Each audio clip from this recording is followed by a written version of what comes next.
Hello and welcome to our guests who are joining us virtually. I see a few people signed on. We're really happy to have you here.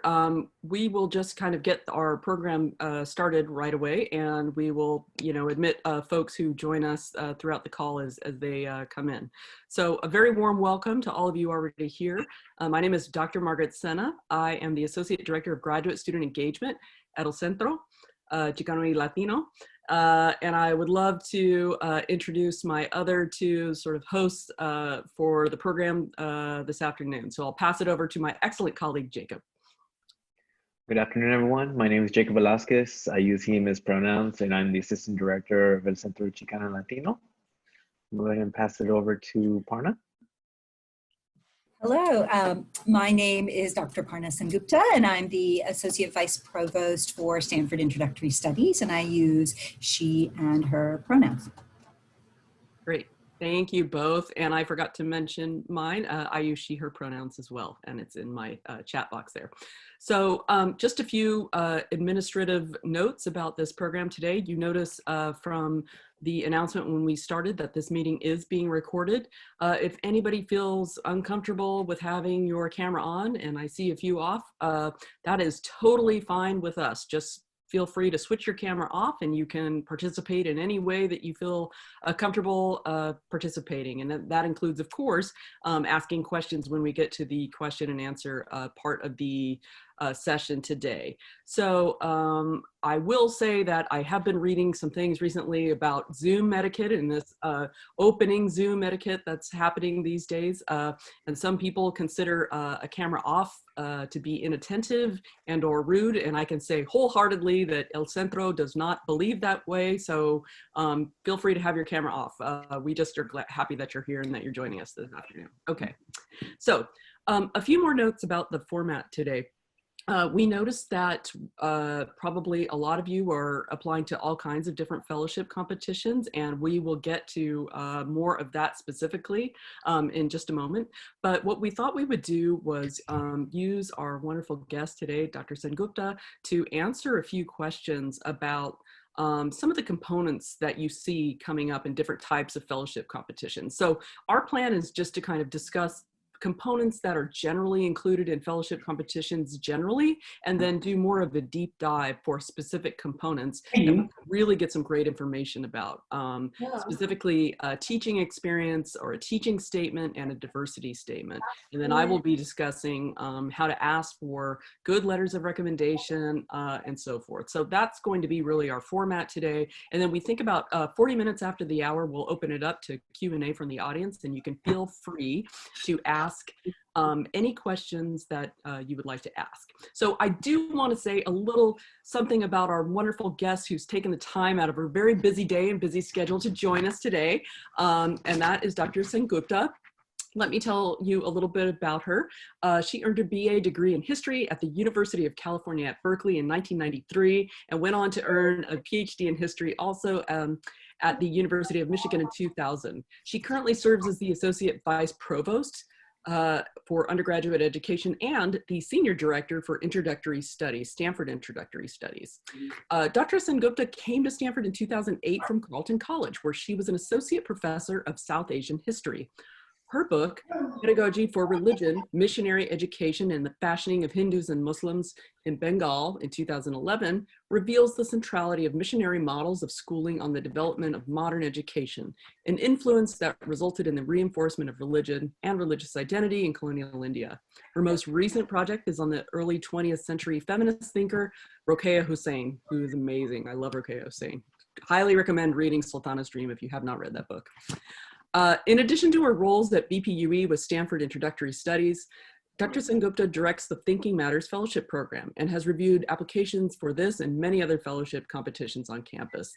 So we thank her today for her time, her expertise, and her virtual visit to El Centro Chicano y Latino. And can I ask the audience to just give a little bit of virtual applause for our wonderful guest?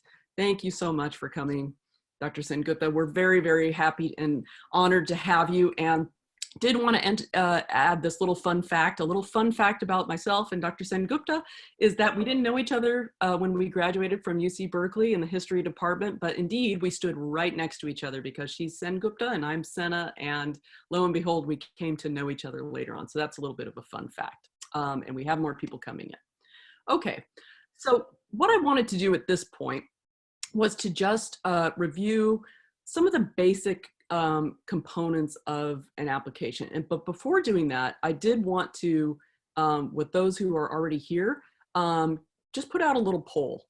I want to launch a poll that asks all of you what types of fellowships you're applying to. Okay, so can people see the poll? Yes, okay, great. This is something that we would have done if we were in person at El Centro. We would just go around the room and ask everybody what kinds of fellowships they're applying to. Okay. I love the quick analytics on this. Okay, I'm seeing about, okay, good 43% for postdoctoral fellowships. That's very interesting to know. 25% for travel research funding grants, 38% for dissertation fellowships, and 38% for predoctoral fellowships and other types, 13%. We'll get to those later. Okay. Thank you very much for doing that. That really gives us a great idea of what kinds of things people are applying to. So with that, I just wanted to start by talking a little bit about the general rubrics for any kinds of fellowship competitions that you're in, right? So from your answers, it's pretty obvious to me that people are applying for, actually this really kind of breaks down to these types of fellowships today. Predoctoral fellowships, and of course the most common of these are like things like the Ford Foundation fellowships, your departmental grants, etc. Travel research grants, there are many that you can find actually on campus at Stanford. Of course, there are outside external grant types that you can apply for too. Fulbright is one very common one that people apply for. Social Science Research Council, if you are doing a social science degree, there are many that are very specific to the types of research that you're engaging in, say from the School of Humanities and Sciences, and so forth. And of course, there are many, lots of external dissertation writing fellowships. Ford Foundation offers a dissertation writing fellowship. Very big one here on campus is the Diversifying Academia Recruiting Excellence Fellowship. And of course, there are these many postdoctoral fellowships too. Again, Ford offers a postdoctoral fellowship, and there are many around the country, increasingly so, which I'm delighted to see is kind of a trend that's happening around our college campuses is as colleges, I think, realize that they would like to diversify their faculty, more and more institutions are now starting programs that really intend to recruit diverse applicants and recruit diverse postdoctoral fellowships with an eye towards gaining them as a future faculty member and having them begin as an assistant professor. And one very obvious great example of this is the UC President's postdoctoral fellowship, which many apply to. And there are others happening now. And I think actually Stanford just began this year is launching a new program that is part of the IDEAL work. So there are lots of types of these grants out there. The components to the fellowships are really, in some ways, no surprise to all of you. Some of the components of the fellowships, like a transcript or a curriculum vitae, for example, are the kinds of things that you would have turned in even when you were applying to your undergraduate institutions. Others, of course, like letters of recommendation, a personal statement, a statement maybe not so much of research significance, but a statement of research interest, are exactly the kinds of materials that if you are currently in a Stanford doctoral program, not only do you know how to do this, but clearly you know how to do this well because you all gained admission here. So well done you for that. But as you find that as you move along in your doctoral programs, as you become more professionalized and you start engaging more in research, you'll find that with many of these more advanced types of fellowship competitions like dissertation fellowship competitions or postdoctoral fellowship competitions, they will ask for more materials, such as something like a teaching statement, a statement that asks you about your experience and or your philosophy of teaching, a diversity statement. Again, very delighted to see this introduction to this part of a material that people are actually asking what diversity means to you and how you will integrate that into your teaching and your research. And of course, the personal statement and or the cover letter. So these are all the basic components. I know that many of you know this already, and you've started, maybe even had the experience of trying to engage and trying to put these materials together for the fellowship competitions that you're going for. So this is why we wanted to take a little bit of a deeper dive into these components and look at least at 6 of them very closely. So the transcripts and the curriculum vitae, I think those are pretty self-explanatory and very straightforward. We didn't want to spend a lot of time talking about that today, but I wanted to turn it over to some questions to Dr. Sengupta to answer questions really about the teaching statement, the diversity statement, and the personal statement and or cover letter, because that is really what she has a lot of experience in reviewing, and is definitely keen to offer us some tips on that. So I'm going to stop sharing here, and I'm just going to ask, oops, sorry, there we go.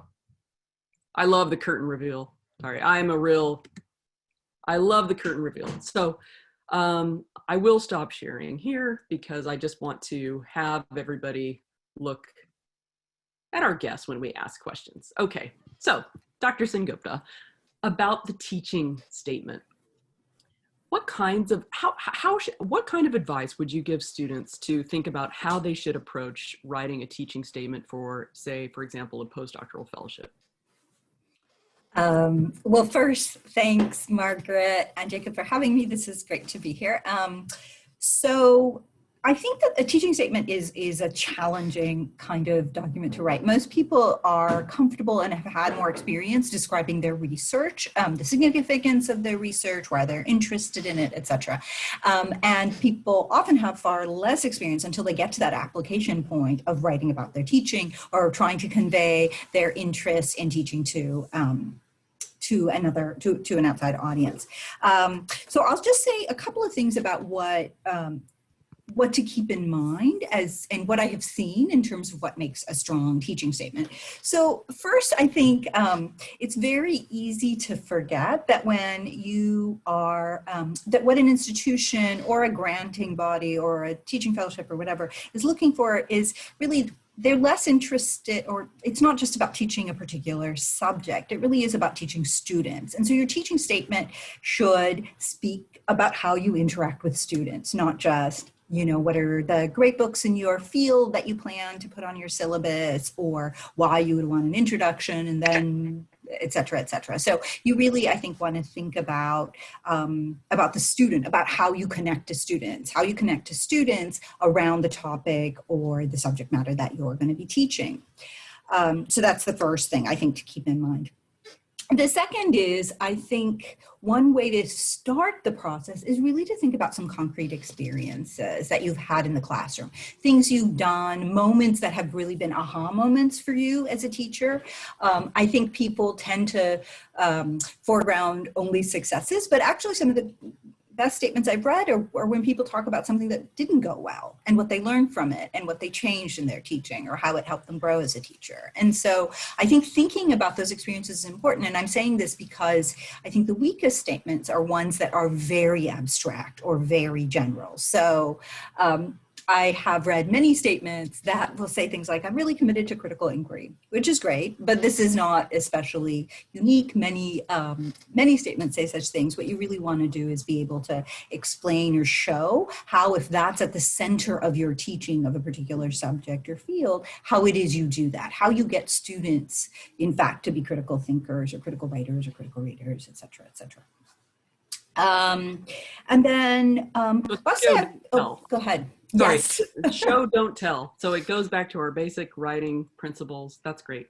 Okay. That's right. And I think if you imagine for a moment, like, your readers, they're reading all of these statements, right? So you want things that are and people very often will remember, people remember, I think, more concrete things. So they will remember a particular story, or that you spoke at some length about a particular experience, or a pedagogic technique that was really interesting or unusual or whatever. So I think to think in that sense, that if they're reading a lot of teaching statements, you want something that sort of is a hook that they're gonna remember.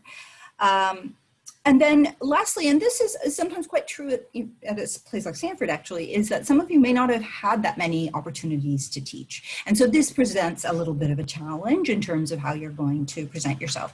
I think here you really want to talk then about opportunity, that you have taken opportunities to have things that have that kind of mentoring sort of aspect. So for example, in our fellowship, we have a number of people who, even if they haven't taught, let's say, a section, they will talk about what they've done in the lab with undergraduates, or an important experience, let's say at a, even if it's not undergraduates, in a high school mentoring program, et cetera. So what I think that also demonstrates is that you, even if you haven't had that experience, you've tried to look for things that might give you some of that experience, even if institutionally you've not had that many opportunities. So I think these are things these are a few things I think to think about as you're writing your statement. That's great. And that is perfectly applicable to El Centro, because we have a great Frost Scholars program, and we always ask our students to sign up, and they are still looking for mentors. So that is a wonderful way that you can be involved in the community, and then also maybe get a little bit of extra mentoring experience if you don't feel like you've taught many courses as a nicely funded, well, at least funded Stanford doctoral student. That's great. Anything that you think absolutely, I guess what I'm asking is, anything that you think that it's absolutely necessary for people to include in a statement. For example, will you as a reviewer, maybe not for this program, but for other postdoc fellowships that you've read for, will there be sort of a list of a checkoff list that of content that you absolutely want to see in a teaching statement? That's a good question. I think so. I think teaching statements, are read side by side with CVs. And so if, for example, in your CV, you list the courses you've taught or been a TA for. So I've been for introduction to English literature course or something like that. Then in your teaching statement, it's not so much you want to then again rehash all you did, but you want to take that opportunity maybe to amplify. So one of the things, if you have had teaching experience, and this is maybe more true, especially if you're applying for positions that are looking for subject expertise, then you want to actually be able to speak to be sure to speak to that in the teaching statement. So if you've listed it in your CV, you want to at least reference some of that, not repeat, but reference or talk about how the intro class was structured, whether you had, for example, very few majors, and so you're very comfortable working with non-majors. And so I think that whatever experience you do list on your CV, you want to be able to speak to. I think that, honestly, I think for a teaching statement, that the main thing that people are looking for some sense that you have taught. So that's what I meant about the student piece, that you've been in a classroom with students, you've experienced or had, students who aren't reading, or students who, all of those kinds of things. So I think the degree to which you can convey that actual experience is very important. Okay, that is fantastic. Thank you. Anything that students should, or applicants rather, should omit? Gosh, I guess I don't think there's anything that you should omit, but I think first of all, you should have a few different readers for your teaching statement. So you would want someone in your discipline, potentially someone outside of your discipline. So I definitely less about, I think, omission, but really making sure that you have some readers before you kind of move forward to see how it's kind of landing. I think, as I said early on, things that seem very abstract or things that seem, like very boilerplate, that's really what you want to avoid, because that is what will sort of make people, you rarely see research statements that are boilerplate exactly because people's research is quite individual, but I think that there's a greater danger of that with something like the teaching statement. Okay, and we actually will go into boilerplate research statements because they can be boilerplate. So we will get to that too. So thank you. Let's turn then to the diversity statement. This is a relatively new material that's being asked for, which is really great. We love it. We love it at El Centro because we feel like it allows our students the opportunity to kind of showcase some of the leadership skills that they learn when they work with us, and really kind of try to answer the question, not just what is your heritage, but how you plan to use your own background and your experiences to give back and carry your community into whatever space that you sort of enter into. But for you, how do you recommend that students approach writing a diversity statement for something like a postdoctoral fellowship? Right. So this is, as you said, Margaret, this is a pretty new kind of thing. But I actually anticipate that it will become more prevalent rather than less prevalent. So it's good to talk about it. I think what I'm going to put in the chat is actually, I think, a kind of nice. This is from Carnegie Mellon, but this is a sort of nice, I think, description of some of the things that you want your diversity statement to achieve or do. I can say, I think maybe one way I could answer this question is by saying a couple of different ways that I've seen this question sort of come through. For example, I think one of the really, really wonderful applications I read last year, and this was from someone internal to Stanford, really talked about how important that for her as a first generation college goer, how important teachers were for her, how she could never have imagined ending up in a PhD program. But she wrote about it in a very authentic way about the meaning of that and how that then has really kind of shaped her interest in becoming a teacher, what she sees therefore as her responsibility in the classroom in terms of not just teaching content, but mentoring and making, really encouraging students to think for themselves, to feel confidence, etc. So that is something I remember. So, this to me was a kind of powerful example. A different example was someone who really wrote about their work doing various kinds of organization in their field.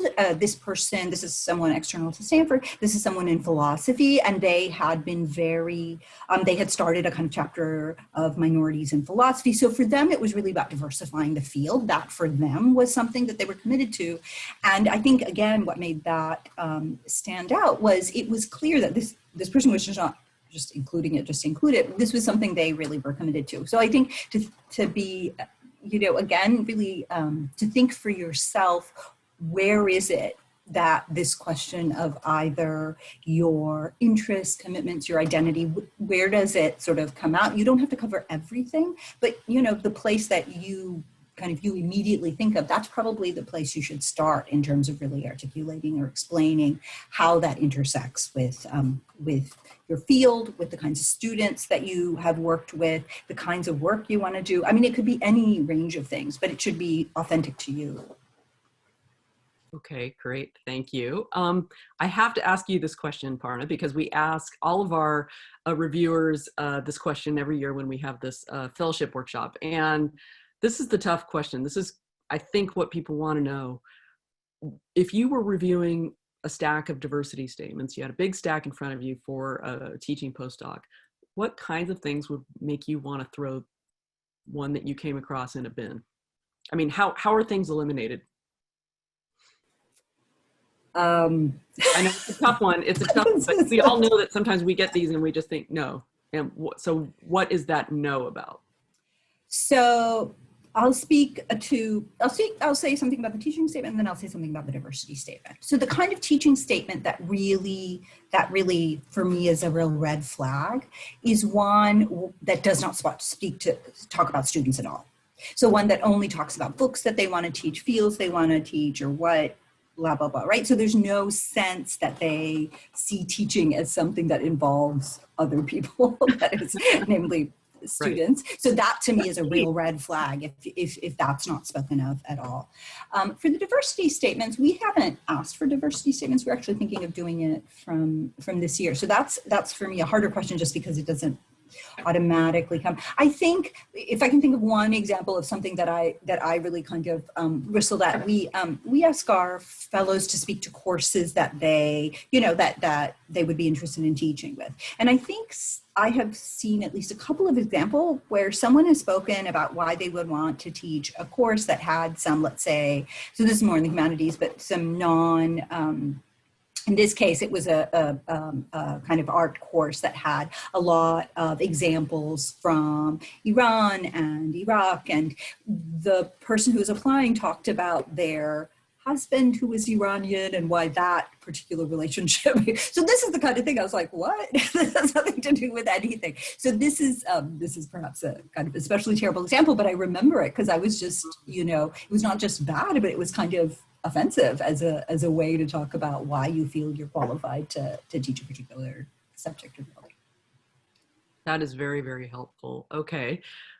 Thank you so much. So let's move to the last part that I wanted to ask you about is really the personal statement. And specifically what I wanted to ask you was, this is honestly a question that we get a lot from our students who are applying to postdoctoral fellowships. And also occasionally we get this question from advisors, faculty advisors who want to promote their students in their letters and don't know quite how to signal that that a student is diverse and would make this wonderful contribution, maybe not necessarily through the diversity of their research, but just by their own representation in their field. So how should an applicant go about talking about their background as a diverse student in like a personal statement?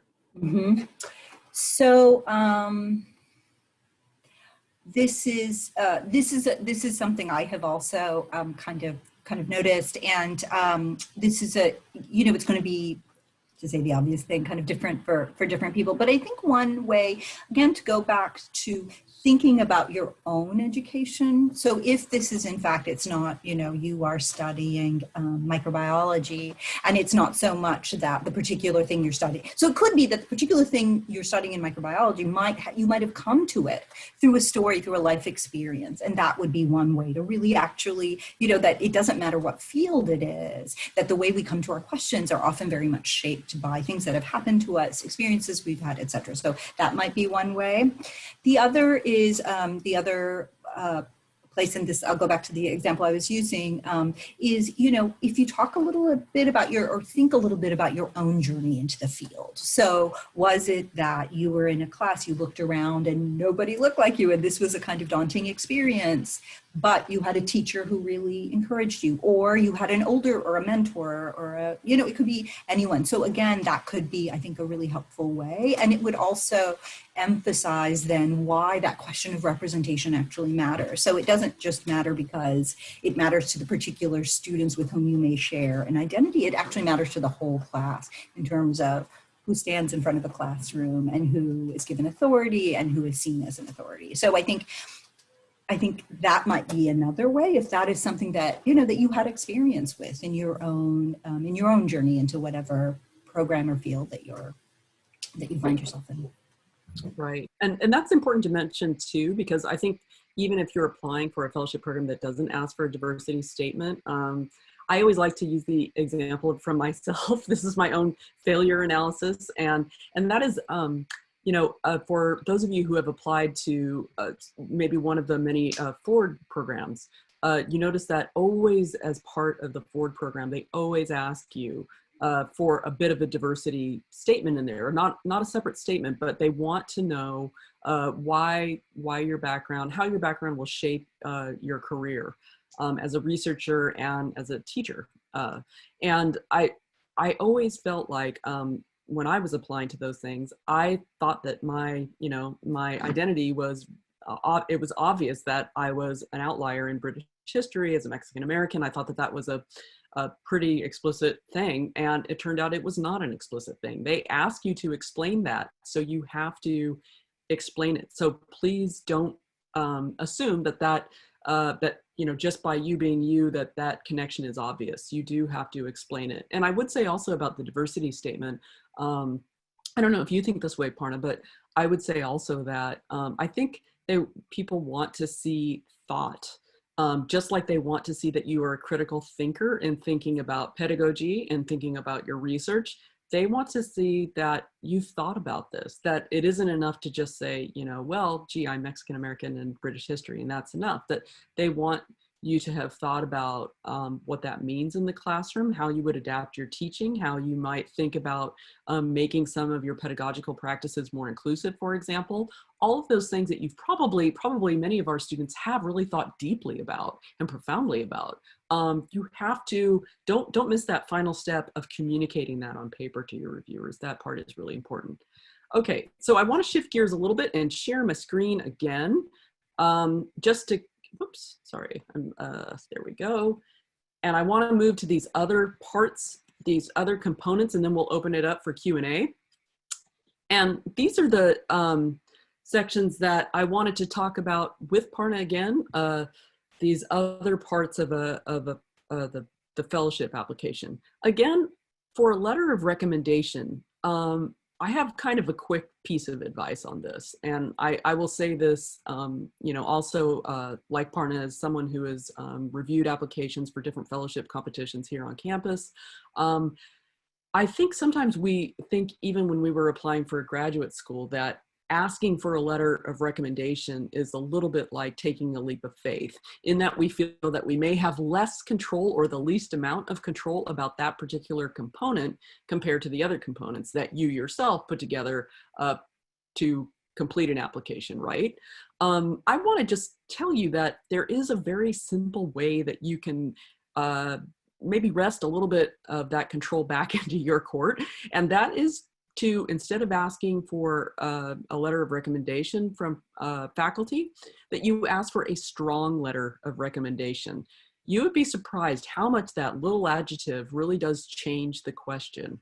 That allows the faculty person, if they don't feel that they know you well enough, or they don't feel like maybe they can provide a very strong recommendation for you for a grant competition or a postdoctoral fellowship, that sort of allows them the chance or the opportunity to say, you know, well, you know, you took my class and you did fine, but maybe you should think about talking to somebody who knows your research better or can better speak about, you know, your particular impact in the field, for example.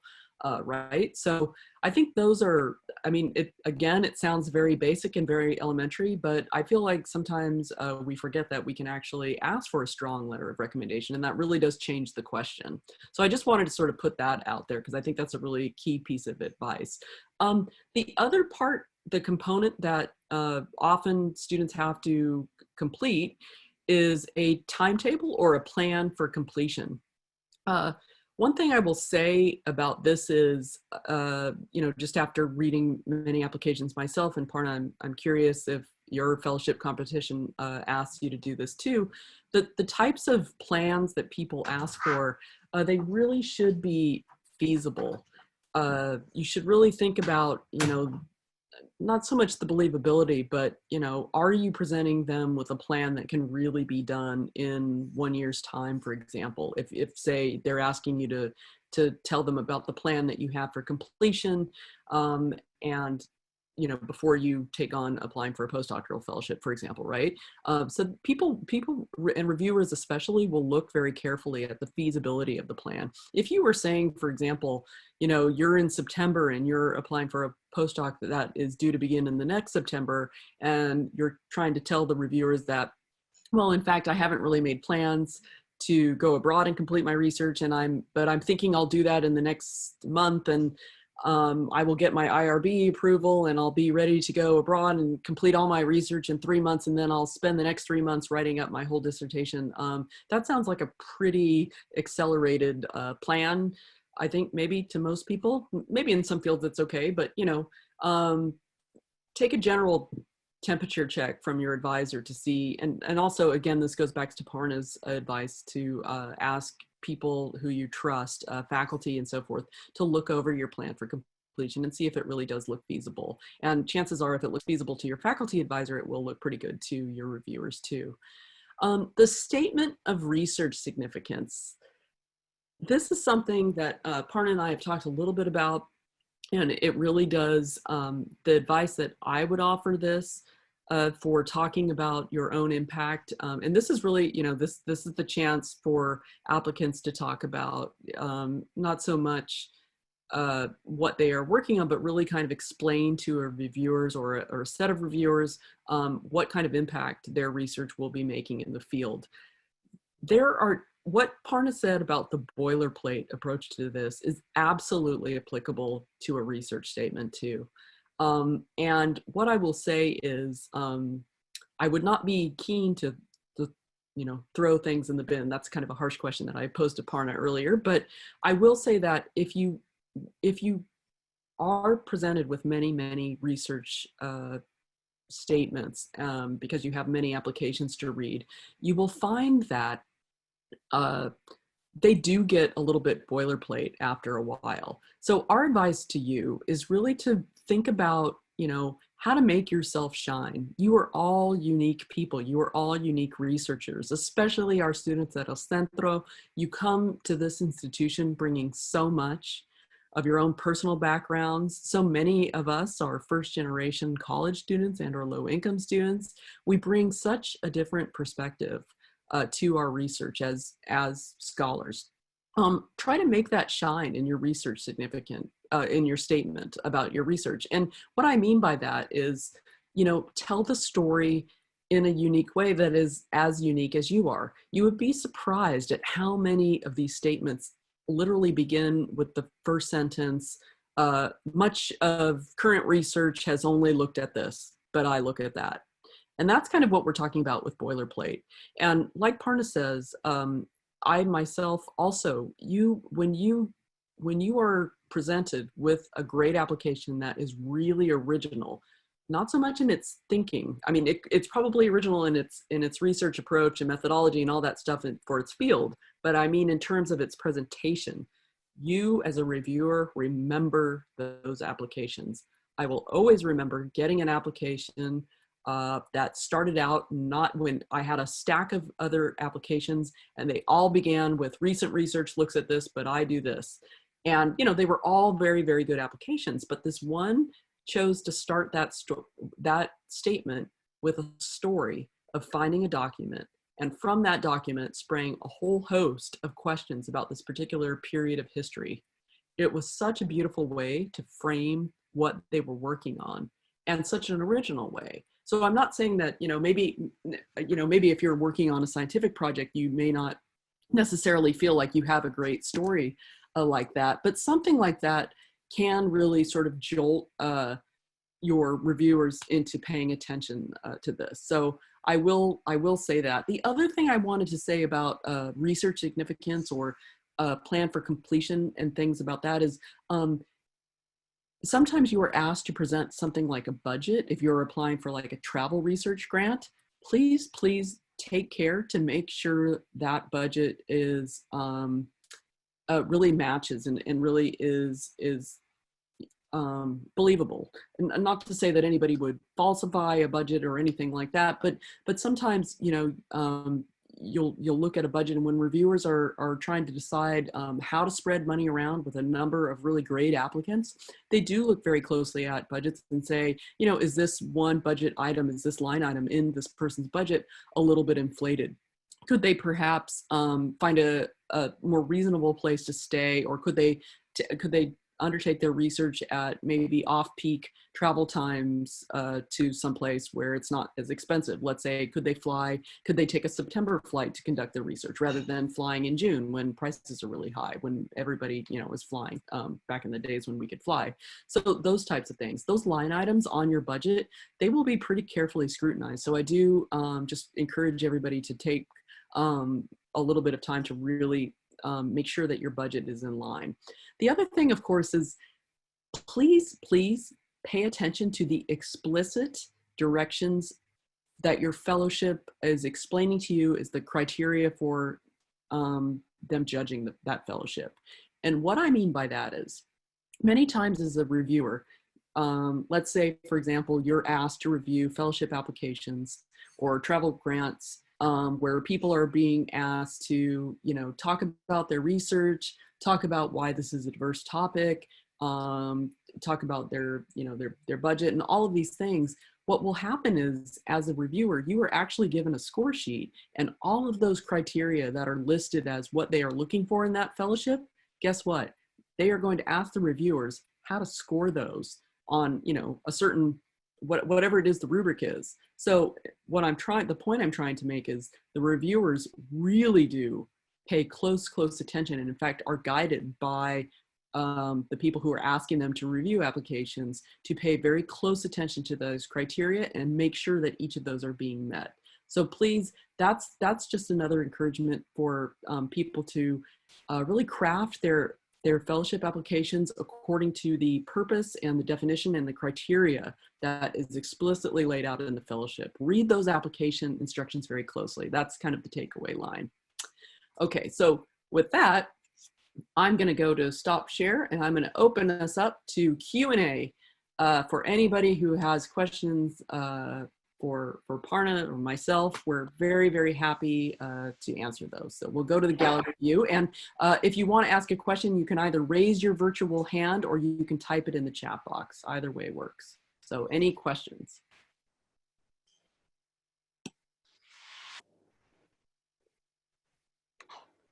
I'm not sure how to raise my hand. Oh, I think this Sorry. is. Can you hear me okay? I'm sorry. Yes. Okay, great, thank you. I'm a first year PhD student, and I'm planning to apply to the Ford pre-doc. And one of the things I saw was that there should be, they're asking for 3 to 5 letters of recommendation. And if you've spent, I guess, like a significant amount of time like outside of the academy or something, or if you've done like a certain program, that one of those letters, should come from the like outside of the academy in one of those programs. And for like my situation, I'm not sure if I can actually obtain a letter from the program I've been in. One, because of a language difference, and also just because I would only be working with I've been working with one person who is not she's not like really representative of the whole program. And so I guess my question is, well, could you share any thoughts on those types of situations? Like, for example, if you have spent a year doing a teaching program internationally, do you need to include a letter from that place, or would your academic letters be okay? And I'm thinking specifically for the Ford. Yeah, please go, Parna, please. No, I was just gonna, so I don't know the answer to this, but I might encourage you to actually just get in touch with I think people don't really, you should just get in touch with Ford and explain the situation, that this is the situation, this is what makes it challenging for me to obtain this letter, even though I did have this experience, how do you suggest that I proceed? And I think they would be in the best, they would be able to answer that question because it's pretty specific or particular. So that's what I would recommend. I don't know, Margaret, if you know more about the specificities of this, but. Yeah, I mean, so is the difficulty, Carmen, that you would be asking for a letter from somebody outside of your field, but then also because you've taken a gap between undergrad and graduate school that you didn't know about the feasibility of going back to some of your undergraduate advisors? Was I hearing that right? Yes. So I spent 3 years outside of school before coming into the PhD program. So I know that in those cases, we should ask for letters from our previous institution, which I'm able to do, but also just if we did do something else during those gap years, is the expectation generally that we should get a letter from that period of time as well. And specifically if it's not like within the academy, if it's like a job or you know? Right. That's a great question. I'll give an answer, and I want to volley it back to Parna to see if she agrees with this. But I would say that first things first, I would follow through with Parna's suggestion of talking to Ford. And my gut reaction tells me that academia is its own world, and I don't always know that they would necessarily value, a letter from, a position in industry, unless it was very, very relevant to what it is that you're working on. Say, for example, you took time out to, and you're in a PhD program in the Graduate School of Education, and you took that time out to teach. I mean, there could be something where, one of your education administration people could really kind of talk to you, a magic that you showed with students or something like that. That could seem to be relevant if the Ford people think that's helpful. But what do you think, Parna? Does that sound about right? That academia is its own thing and they like to have faculty letters?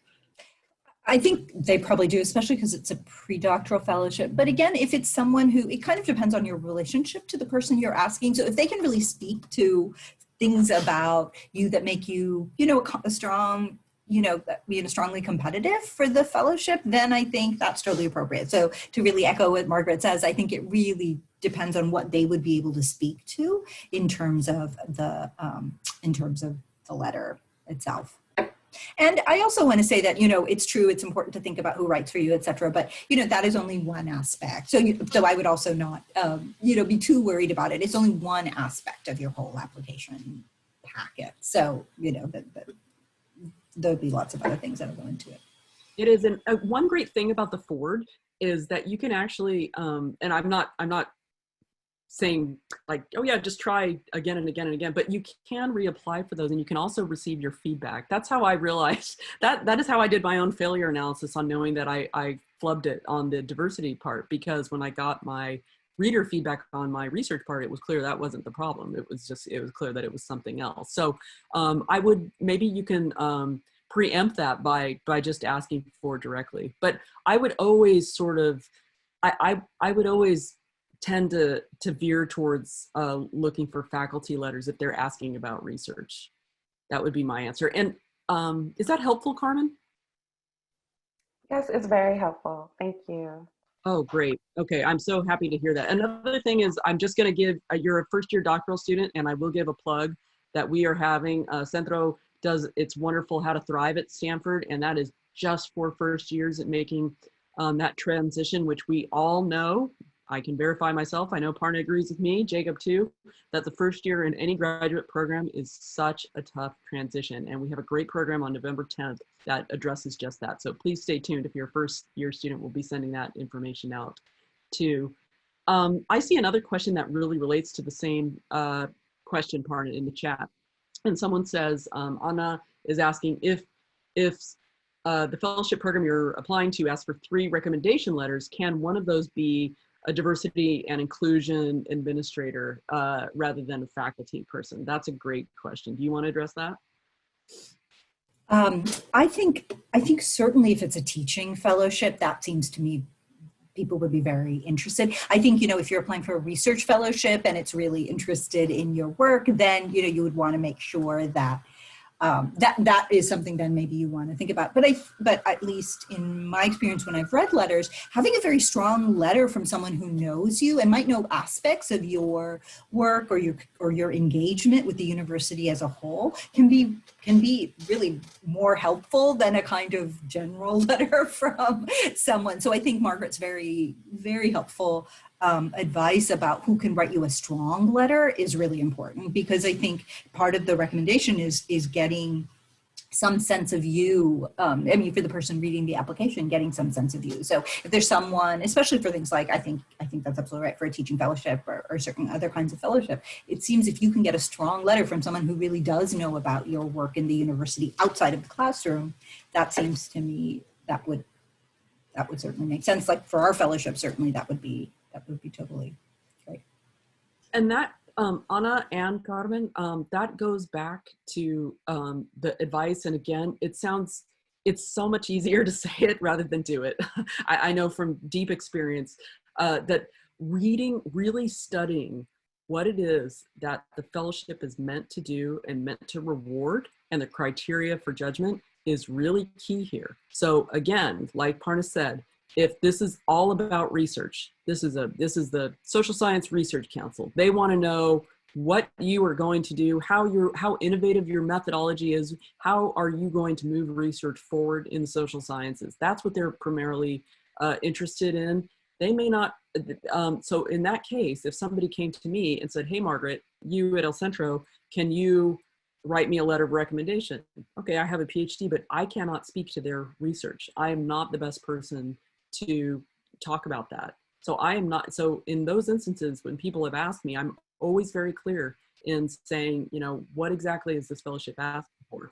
If, on the other hand, and this is more to Anna's question, if this is a fellowship about what it is that, you know, how you interact with students and why diversity is important to you, and I know something about, say, for example, you've been the coordinator for our Frost Scholars Program for the last 4 years and have overseen how you did great outreach to our Frost, you did great outreach to our graduate students, you made these meaningful connections. I would be the person to write that letter, but not if it is about pure research. You know, unless I couldn't even though my specialty is 16th, 17th century British history, I couldn't even write that letter because I am not a member of faculty. So that means that I am not the person to write that letter. So really look carefully at what the fellowship is asking for. And then also don't be shy to ask them explicitly. That's a great suggestion, Parna. And Parna, do you want to say something a little bit about the Thinking Matters Fellowship? Because I know you have always been so gracious in having our students ask you directly about that. Absolutely, I'm very happy to. So we're going to change the name because we're getting a new requirement, but it's still the first year requirement fellowship. This is a primarily a teaching fellowship. It's a 3-year fellowship. And last year we actually did a completely, you know, a sort of internal search, and we had some wonderful applicants. We're not looking for any specific field or background. We're really looking for an interest and aptitude in teaching undergraduates, especially, you know, in a kind of sort of a liberal arts framework. So less about, you know, content in a particular area than really some of these critical thinking kinds of classes. And so if any of you are interested, we're going to be hosting December 1. Please feel free to reach out to me or to my colleague. Her name is Dio Mitchell, but you can also, you know, I can put both of our emails in here, and we would be absolutely happy to speak to you about your application or your interest, or if, you know, if this seems like the right kind of thing that you would want to do. Thank you, thank you. It's very important. Any more questions from the audience member? Or want to put it in the chat, that's fine too. If we don't, we have a few takeaways that we wanted to share with you, a few more slides. These are important. This is also gathered from some of our other speakers. No? Okay. Oh, that's you. Okay, great. Thank you, Parna, for sharing that. That's super helpful. Okay, so I will end up here with a few takeaways that I hope help to, why are we doing, I'm sorry about that. We went to the beginning, I'm gonna go through. I wanted to just sort of end by reviewing some of the great takeaways that we got, not only from Parna and her great answering our questions today, but also some other faculty who've been guests of ours who really gave us some great wisdom about how to approach crafting and improving the fellowship applications that you already are putting together. So let's get to that. Okay, so these are our do's and our don'ts. And these are just the takeaway advice from past reviewers that we've had as part of this program. So do look carefully and consider, this is what we said before, their criteria for judgment. Look out for criteria such as the quality and the precision of proposal. Be precise. If they're asking for precision, then you have to tell them exactly the type of research that you're doing, what your methods are, and what kinds of questions you are asking. Timely progress towards degree. That goes back to the timeline that we talked about. Please be sure to have a few people look at that and have them agree that this is a feasible timeline. The likelihood of finishing, that's another way in which you can be very concrete and very specific about your timeline. And of course, the achievement and the promise, and I'll get to that in a minute. That's a really important part. More takeaways. Do read carefully the purpose of the fellowship and tailor your application accordingly. Reviewers are, this is what I was talking about before, and this is absolutely my experience. I know it's Parna's too. We as reviewers are often given instructions based upon that explicit purpose of the grant. So read the directions carefully and follow them when drafting up your proposal. Do think about the audience of the reviewer. It's very important to be able to sell your project to those outside your own field or discipline. Know that many times your reviewers are not going to be in your own field, and they may not be in your own discipline at all. So break it down for an educated but a non-specialist audience by avoiding all of the technical jargon or language that you use in your own field.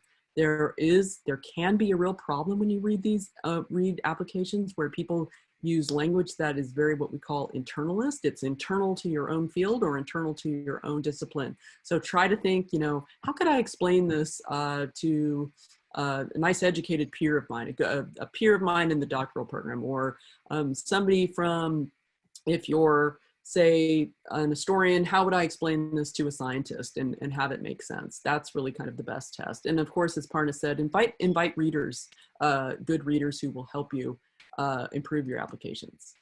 And of course, I talked again about the realistic and the feasible project with a proposal that the budgets matches. Again, people will scrutinize those budget figures, so please do enter those carefully. And here's a really great piece of advice that we've gotten from faculty in the past. This is key, and I wanted to end with this because I think that sometimes we forget this. Do not write as if you have already found out all of the answers to the hypothesis or the problem if you're applying to grants that fund research trips. Remember, you need to make the case about the promise of your research. And if you say that you have figured it all out, that undercuts that goal. So that's kind of important. And again, that goes to the tone and the pitch. When you talk about, these are really the questions. This is my hypothesis that I'm looking at. One question about that, Parna, I'm going to give this to you because I know that you read so many different types of applications from all different fields, and I will end my show there, is a little bit about the presentation of the application itself. So I've noticed, as somebody who's trained in humanities, as I know you are too, that a lot of our scientists tend to highlight or bold their hypothesis in their applications. So they will say things like, my project specifically asks, how can we measure ice thickness by looking at sound? And they will either bold that or highlight that. Is that helpful to you as a reviewer? Do you find, would that be helpful if, say, those of us who came from the humanities or social sciences did something like that? Because I know it's not really common practice in our fields.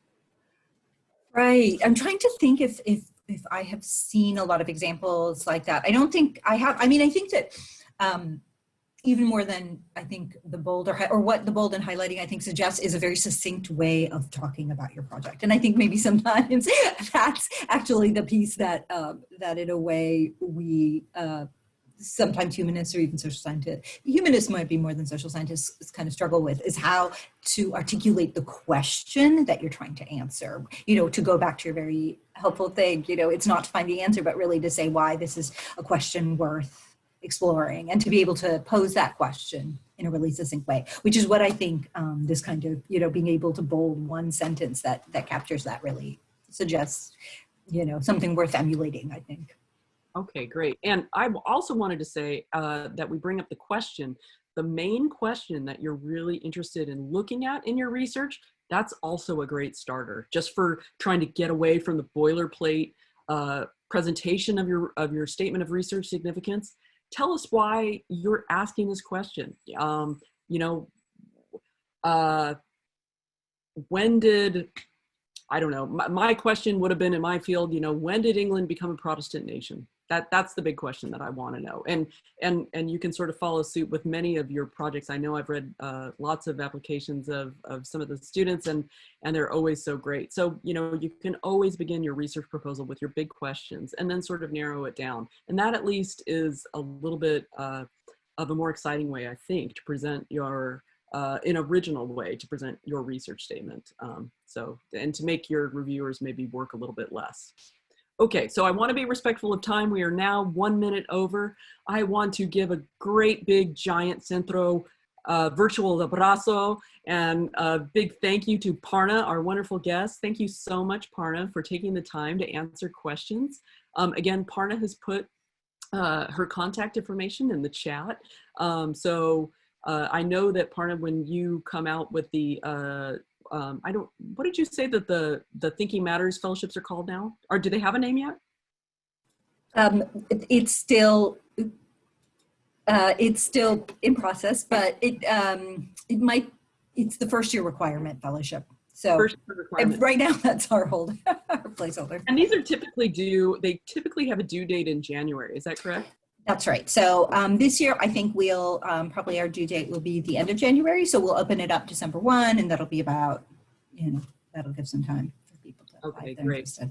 Great. Thank you so much. We're so appreciative to you for your Thank excellent time. Thank you. Thank you. Great friend of El Centro. Thank you, Jacob. And I thank all of our wonderful guests. And again, we will be posting this as soon as we edit it a little bit onto our YouTube channel. And so just a note about that is increasingly, we are going to be recording the events that we put on at El Centro and posting those to our YouTube channel. So if in fact you can't make something, if you subscribe to our channel, please do consider subscribing to our channel. I was looking at our number of subscribers and we are a little bit small. So if you want to subscribe to our channel, you can also get more notifications that way about the programs that we'll be putting up after we record them, okay? So thanks very much.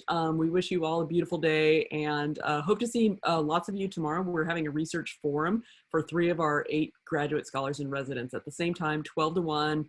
Join us and we'll actually be live streaming that program onto our YouTube channel. So join us for that too. Okay, thank you, Parna, and thanks to everybody. Thank you, Jacob. You're so wonderful. Thank you for doing all of our tech in behind the scenes. Okay, thanks everybody. Have a great day. Bye.